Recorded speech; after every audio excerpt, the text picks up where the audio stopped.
It's time to continue modeling props for the Western scene, and I'm going to do some bull horns now. The nice thing about bull horns is there's lots of different shapes, and for all we know, these could be dinosaur horns, so you can do almost anything you want. So the way I'm going to do this is I'm going to bring in a curved path, and I'm going to follow this diagram just roughly.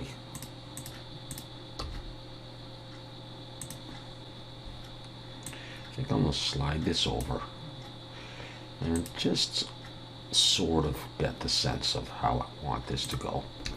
I'm going to take these points and bring them down here and sort of exaggerate this a little bit.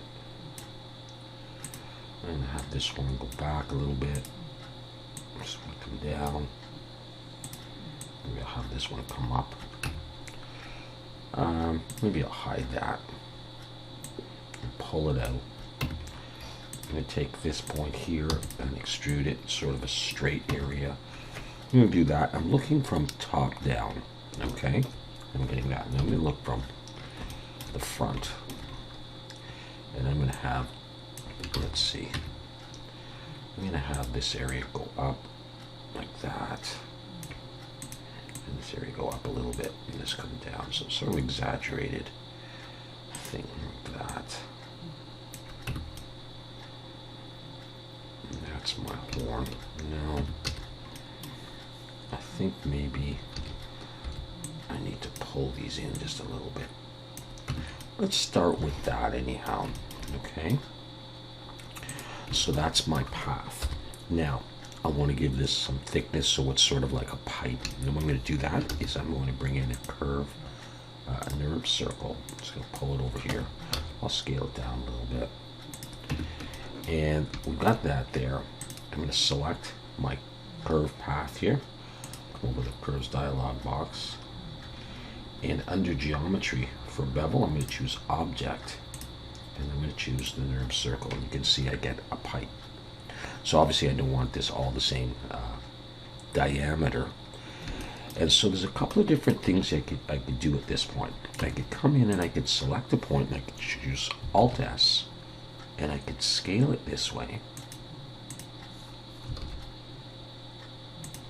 I'm going to take this and Alt S and make it bigger.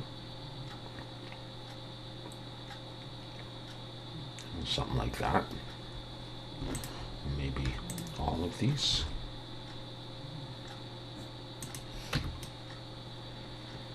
And that works. I'll come over here and turn on wireframe. You can see how dense that is.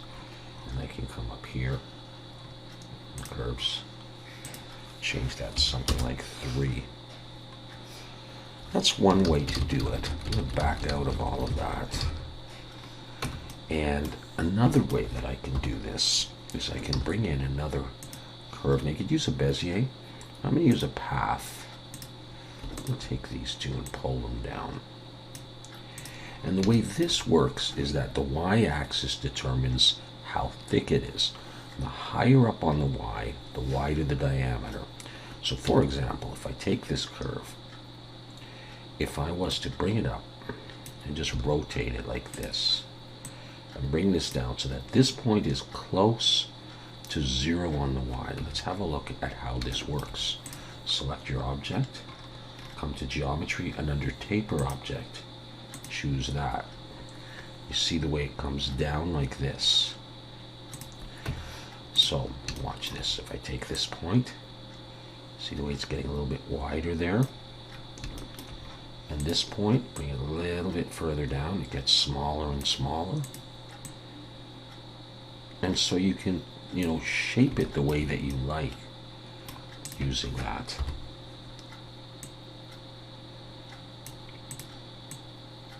And that's actually what I prefer. Let's come in here and change this to 3.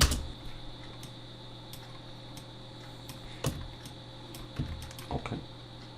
So I'm going to go with this method, I think. So with that done, I'm going to right click and convert to mesh and Control 1. It's pretty dense, but that's okay. I can now get rid of these.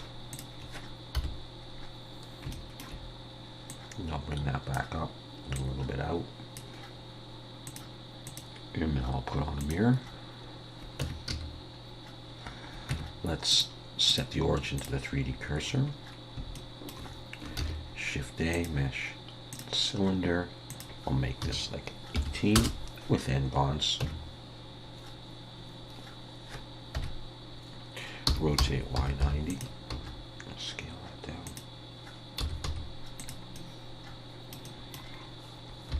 I'll select this face and this face. Control B. Shade smooth.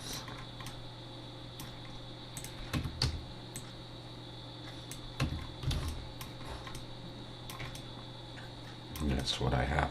I don't know how realistic that looks, but I like it enough.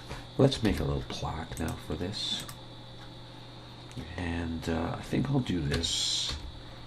Yeah, I'm going to press 1 and merge these points at the center and bring it up. Put a point here, and I'll just come down and start doing something.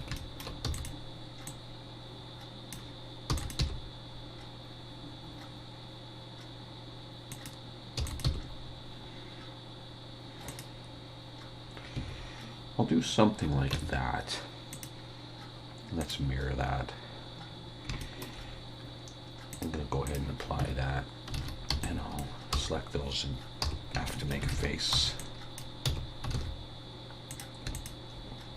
And I think now I will actually probably select it all and Shift Control B, pull, and put a few vertices in there.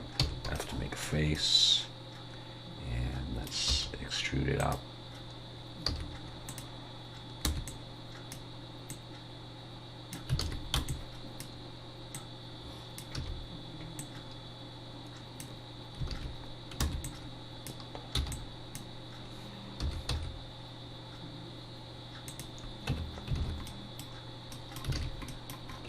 See how we feel about that.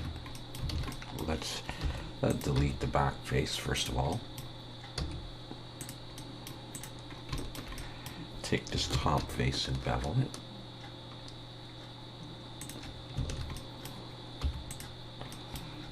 Take this face and I'd inset, just be careful that nothing overlaps. Extrude it up, scale it in maybe a bit, and another bevel. See how it's looking. I might put on a bevel, switch this to angle, put on weighted normal, and that. Yeah, a little bit of an odd shape to this. Maybe I do want that.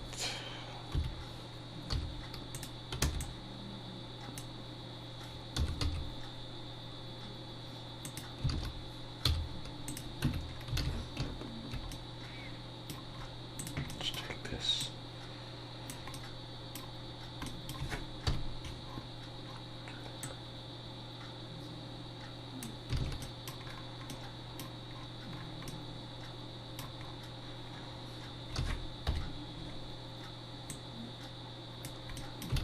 Something like that. Okay. And I can add like a little plaque of some sort.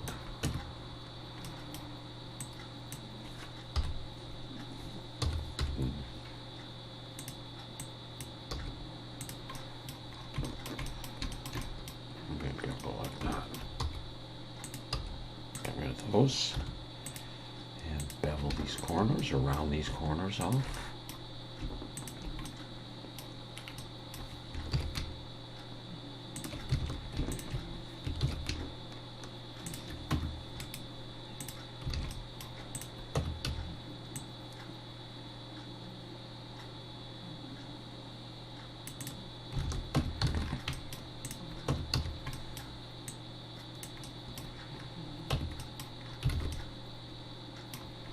You can put bolts in that. Yeah, I'm not sure I like that shape, if I'd stick with it or not. But that's generally what we get. Let's just pull that up a little bit.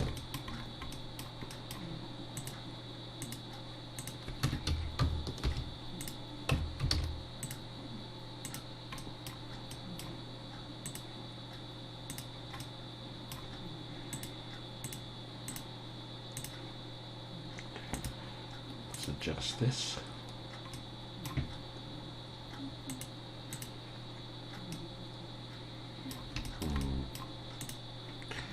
Possible I need to make this whole thing bigger. It makes a bit more sense. I don't know. Maybe it's upside down too.